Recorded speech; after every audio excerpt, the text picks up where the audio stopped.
Live mula sa GMA Network Center, 20 taon nang nakatutok, 24 oras. Mapagpalayang gabi, Luzon, Visayas at Mindanao. Malaman ang mga pahayag ng Pangulo sa ika-126 na taong anibersaryo ng Araw ng Kasarinlan na tumalakay sa pagtatanggol sa kung anuman ang pagmamay-ari ng Pilipinas. Sa West Philippine Sea, itinaas naman ang watawat ng bansa ng mga tauhan ng Philippine Coast Guard habang nakamasid ang mga barko ng China. Habang sa isang pagtitipon sa palasyo, idiniin niya sa harap ng iba't ibang ambassador ang pagsunod sa rule of law. Nakatutok si Ivan Mayrina. Ngayong araw ng kalayaan, tila lalong may kahulugan ang pagtataas ng watawat sa Escoda Shoal. Ano mo'y pagmamarka ng Philippine Coast Guard sa lugar na sakop ng Exclusive Economic Zone o EEZ ng Pilipinas, habang tila nakamasid ang mga umaaligid na barko ng China. Bilang tagapagmana ng kalayaan na tinatamasa natin ngayon, tungkulin ng bawat isa sa atin na pangalagaan ito at tiyaking hindi na tayo kailanman magpapatinag sa anumang banta ng pananakot, pananakop at pag-aapi. Hanggang sa Vandenur, naging paksa nagpapatuloy na kasaysayan ng pagtatanggol sa bansa, ang pinakamatandang republika sa Asya, ayon sa pagpapaalala ng Pangulo. Safeguard what our forefathers have fought and died for so that we may carry on our sacrosanct mandate to protect our country and to defend everything that is rightly ours from those who will try to cross these lines. Wala na banggit na bansa pero kasabay ng pagdidiin sa anyay independent foreign policy ng Pilipinas. Binanggit ng Pangulo ang suporta sa pagsunod sa mga pandaigdigang panuntunan. We have taken positions in support of the rule of law and of the rules-based international order, grounded on the principles laid out in the UN Charter and multilateral conventions. Magandang pagkakataon para igit yan, lalo't ang Vandenur o Wine of Honor ay pagtitipong inoorganisa ng Pangulo para sa diplomatic community tuwing araw ng kalayaan at bagong taon. Mahigit 60 ambassador ang dumalo ngayong araw, kabilang si Chinese Ambassador Wang Xilian, nakapansin-pansing kinausap ng mas matagal ng Pangulo kumpara sa iba. Kinausap din si Wang ng House Speaker at ng Foreign Affairs Secretary. Naroon din ang Senate President at matataas na military, police at Coast Guard officials. Sa tugon at pagbati ng diplomatic community na kinatawan ni Apostolic Nuncio Archbishop John Charles Brown, binigyan din ang respeto sa international law. Sa mga kinakaharapaan niyang tensyon at karahasan sa iba't ibang bahagi ng mundo, maaaring maging inspirasyon ang Bangsamoro peace process sa pagkamit ng kapayapaan. Patient, serious dialogue, engaging with others, and particularly those with whom we profoundly disagree, is the surest way of avoiding the catastrophe of escalation. Para sa GMA Integrated News, Ivan Mayrina, nakatutok, 24 oras. Naturingang Pogo pero higit sa mga kwarto at opisina ang nabisto sa loob ng Pogo Hub sa Porac sa Pampanga. May nadiskubre ring KTV Club kung saan may illegal umanong ikinakasa. Alamin natin sa live na pagtutok ni Jonathan Andal. Jonathan! Emil, nandito ako ngayon sa sariling KTV Club ng illegal na Pogo sa loob mismo ng compound ng Lucky South 99. Ito po ay hinihinalang pugad ng prostitusyon ayon sa mga pulis. Dito po sa first floor ang mga KTV at VIP rooms. Sa second floor ang mga tila hotel room. At sa third floor ang billeting area o tirahan ng mga entertainers na ang ilan ay Pinay base sa nakuhang mga ID. Samantala, ito na ang tatlong sunod na araw na nakakakita ang mga otoridad ng hinihinalang uniforme ng mga sundalo ng China dito sa loob ng Lucky South 99. Narito po ang aking report. Sige, sir. Mas marami pa ngayong natagpo ang mga hinihinalang uniforme ng sundalo ng China sa loob ng illegal na Pogo sa Porac, Pampanga na Lucky South 99. May camouflage, may pang-winter, pang-seremonya at merong pang necktie na may 3 estrella o stars. Kung kahapon doon sa isang opisina natagpuan yung mga military uniform, ngayon dito naman sa dormitory, yung tulugan mismo ng mga Pogo worker dito. May nakita ring mga bala at baril, pati mga medalya gaya nitong Outstanding Sergeant Badge. Ang isa namang uniforme may patch na nakalagay na airborne. May nakita ring Chinese flag. Ang mga ito pinapa-verify na sa Chinese Embassy, sabi ng PAOK o Presidential Anti-Organized Crime Commission. Huwag muna po tayong mag-conclude na ito ay talagang may mga military personnel pong nakapasok po dyan o ito ay mga ilan lamang po ng mga uniforme. It is not sufficient to make a conclusion na infiltrated po. At least meron pong mga military personnel doon po sa loob ng scam farm po. Under investigation pa po ito, hindi tayo sigurado kung ito po ba talaga ay mga original na uniform at talagang mga militar po nung nasabing bansa yung may mga suot po nito dahil alam po natin na may mga uniforme po tayong nabibili sa mga shops. Pati ang NICA o National Intelligence Coordinating Agency sinasabing walang matibay na ebidensya sa ngayon na may mga tinatawag na sleeper cell na sa bansa o yung grupong naka-undercover na nakahandang manggulo anumang oras. Pero dapat pa rin daw mag-ingat. Titignan natin ulit kung sino yung tinatawag natin mga possible sleepers. Okay? They are there on some legitimate business but mayroon din silang other intention or plano. So, kung kaya't kinakailangan na we work together with our operatives. Day 6 na ng paghahalughog kanina, napasok ng mga pulis ang opisina na ito ng isa umano sa mga boss ng illegal na pogo. Ang medyo kakaiba lang na nakita ko rito, sa ilalim ng mesa ng boss nila, merong mga GPS tracker. Ito. No, hindi pa masabi ng mga pulis kung para saan itong GPS tracker na to, kung kanino at kung saan kinakabit. Maraming vault din ang natagpuan pero kailangan pa ng panibagong search warrant para mabuksan ito. Gayon din sa daan-daang computer para makita ang laman nito.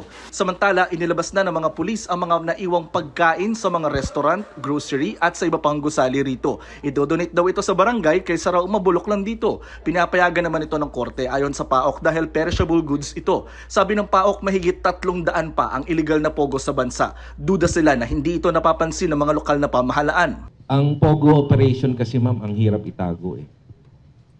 There are a lot of red flags, there are a lot of indicators na yung isang building na yan ay POGO operation. Halimbawa po ma'am, paggabi, kita mo ilaw na ilaw yung yung building, maraming ilaw. Ibig sabihin nag-ooperate sila ng gabi. Kasi iba-iba yung timeline sa ibang bansa. Ang DILG bubuo na raw ng task force na mag-iimbestiga sa illegal na pogo sa Porac. Pinag-report ko yung RD, paano nangyari na isang kalaking complex na kakaroon activities na ganito. Actually, lahat ng anggulo tinitingnan natin dito. Si Defense Secretary Gibo Chodoro naman itinuturing ng national security threat ang mga sindikatong nagpapanggap na pogo. Emil, sa ngayon, 10 gusali na lang ang hindi pa napapasok ng mga pulis mula sa 46 na buildings dito sa loob ng compound. Hindi pa nila masabi kung mapapasok nila lahat yan bago mag-araw ng linggo na siyang palugit ng korte sa search warrant. Yan muna ang latest mula rito sa Porac, Pampanga. Balik sa iyo, Emil. Maraming salamat, Jonathan Andal. Isinabay ng ilang grupo sa Araw ng Kalayaan ang kilos protesta laban sa umunoy panghaharas ng China at pag-angkin nito sa West Philippine Sea. May mga nagprotesta rin laban sa panghihimasok umano ng Amerika sa bansa. Nakatutok live si Ian Cruz. Ian? Connie, sa mga sandaling ito ay mabigat ang daloy ng trapiko. Ito sa northbound ng Ross Boulevard dahil sa iba't iba aktibidad kaugnay nga ng Independence Day kung saan nagkaroon nga ng kilos protesta malapit sa US Embassy dito sa Ross Boulevard kanina. Meron ding kilos protesta sa Chinese Consulate sa Makati kanina rin. Atin ang Pinas! Kailan layas! Atin ang Pinas! Kailan layas! Konsulado ng China sa Makati ang pinukol ng protestang ito ngayong Araw ng Kalayaan sabay pagkiit ng soberanya ng bansa sa West Philippine Sea. Itong China ay lantaran po tayong binabastos. Lantaran po tayong ang ating mga Coast Guard, ang ating mga mangingisda, winawater cannon nila.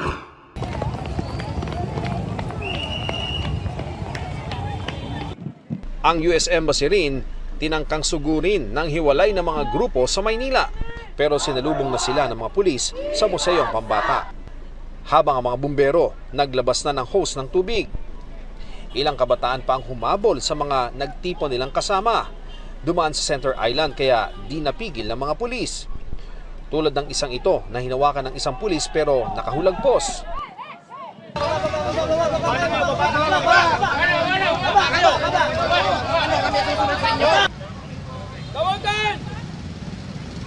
Natigil tuloy ang daloy ng trapiko sa southbound ng Ross Boulevard.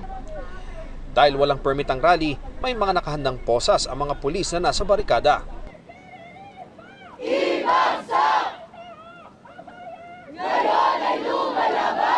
Pero di natinag ang protesta laban sa umano'y panghihimasok ng Amerika sa Pilipinas at sa paglalagay ng mga pasilidad sa mga military base sa bansa. Na plano nilang iitindig sa mga estratehikong rehiyon sa buong bayan, isang napakadelikadong banta sa ating seguridad.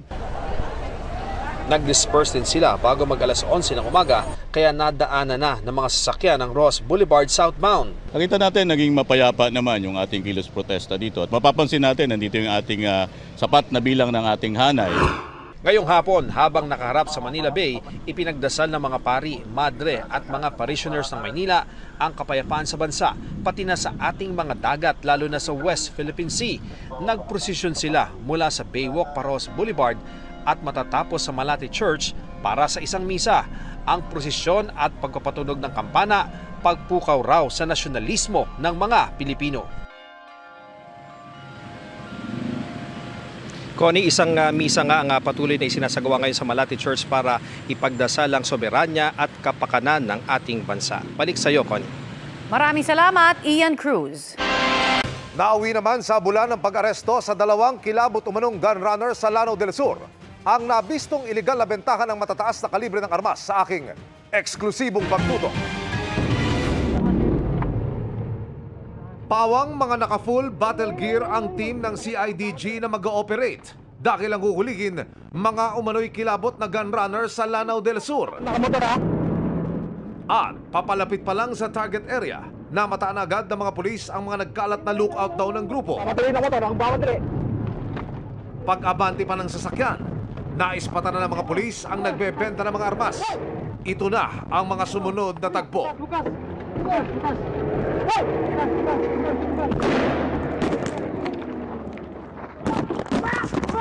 Hinabol ang 2 suspect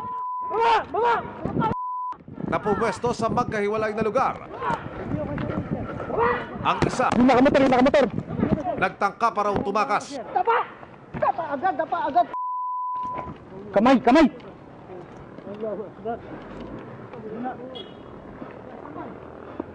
Ang gagalaw ba? Ang mga armas na binebenta. Video, sir. May baril ito.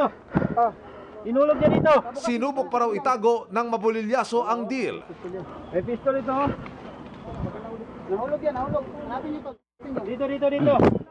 Pero na-recover din ng mga otoridad. 3 yung nakuha natin na firearms, high-powered firearms lahat. 2 M14, isang M16 rifle, several rounds of ammunition, and several pieces of magazine. Based sa physical and visual examination namin, may indication na yung mga serial numbers ay tinamper na. Hinuli ang mga suspect sa bayan ng Malabang sa Lanao del Sur. Sila yung nag-set ng venue of delivery. Marami siyang mga kasama. May mga ginamit siya na spotters to check the area kung clear ba ito from any authorities. Online daw kung magbenta ng armas ang grupo. Pero dapat may mag-endorse sa'yo para i-accept ka sa transaction. So, yung may nag-endorse sa isang operatiba, and nung binalidate yung report na it turned out naman na may semblance of truth, kaya nag-conduct tayo ng entrapment operation. Patuloy namin sinusubok na makuha ng panig ang mga arestado. Itong operation na to, sir, ay napakahalaga considering papalapit na yung filing of candidacy, and we cannot discount the possibility na itong mga firearms na to ay mapunta sa mga hindi authorized individuals na umawak ng baril, and eventually there is a great possibility na magamit ito sa pag-commit ng mga crimes. Para sa GMA Integrated News, Emil Sumangil, nakatutok 24 oras. Humingi ng tawad ang jeepney driver na namahiya at nagpababa umano sa pasahero dahil sa pangangatawan nito. Pagtitiyak niya, haharap siya sa pagdinig sa Biyernes para magpaliwanag. Aminado ang driver at ang kanyang misis na sinabi nilang bawal ang mataba sa kanilang jeepney at pinababa ang complainant. Paliwanag niya, Nakasagutan na niya dati ang pasahero at naflatan din umano ng gulong ang kanyang sasakyan. Anya, ayaw na niya ito maulit kaya pinababa ang complainant. Nasaktan din umano ang driver at ang asawa nito na taga-kolekta ng bayad sa mga sinabi ni Joy bago mag-video. May umakyat pasahero, pinaurong ko siya. Ayaw naman siya umurong. Sabi niya, magkano ka ba? Magkano ba binay ng mga pasahero at babayaran ko? Sabi ko naman, iyan, wala siyang video na mga ganun. Nagwawala siya, wala siyang video. Pagmumura niya sa asawa ko, wala siyang video. O, nagwawala siya. Tinabi niya kolorum, wala siyang ganun. Samantala, tampok po sa Rizal Park ang ilang aktibidad at mga produktong tatak Pinoy bilang paggunita pa rin sa Araw ng Kalayaan. At dahil holiday po ngayon, dagsa rin ang mga namasyal doon. Nakatutok si Maki Pulido. Araw ng Kalayaan! At tapang ang tao! Lapuyo 100! 10, 9, Sa ngalan ng Araw ng Kalayaan, hindi lang 100, 126 na siling labuyo ang dapat maubos sa loob ng 15 minuto. Walang premyo pero magiging member ka ng grupong Labuyo 100. Sa kalagitnaan, napangiwi na si Kate at nang hindi maubos sa mga siling labuyo, napaiyak na siya. Frustration. Because this is my second time. Bakit gusto mo bang kumain ng ganito karaming labuyo? I'm challenging myself. To do what? To be able to join this group. Why would you want to be a member of this group? Well, it's a really good community. It's an exclusive. Parang it's bragging rights also. Isa lang ito sa mga activities sa Luneta Park ngayong araw. Meron ding obstacle course na kailangang tapusin sa loob ng 3 minuto. Ensayo na rin ito ni Ali na gustong mag-try out sa national team pero sa Araw ng Kalayaan, maaari rin daw simbolo ang obstacle course. We know in history that we faced many obstacles. Like now, we are trying to express na we are fighting obstacles in the similar way that we fought before. Sa Tiangge, bida ang mga gawang Pinoy tulad ng locally made soap. Mapagkakatiwalaan po ang gawang Pinoy, ma'am. Maganda po yung kalidad, ma'am, ng sabon namin. Meron din mga artwork na gawa ng mga persons deprived of liberty sa Lipa, Batangas. Yung fund po namin na malilikom dito is para po sa mga deserving po na PDLs natin, pang bail po nila para makalaya sila. Pero pinakabida ngayong araw sa Luneta ang monumento ni Jose Rizal.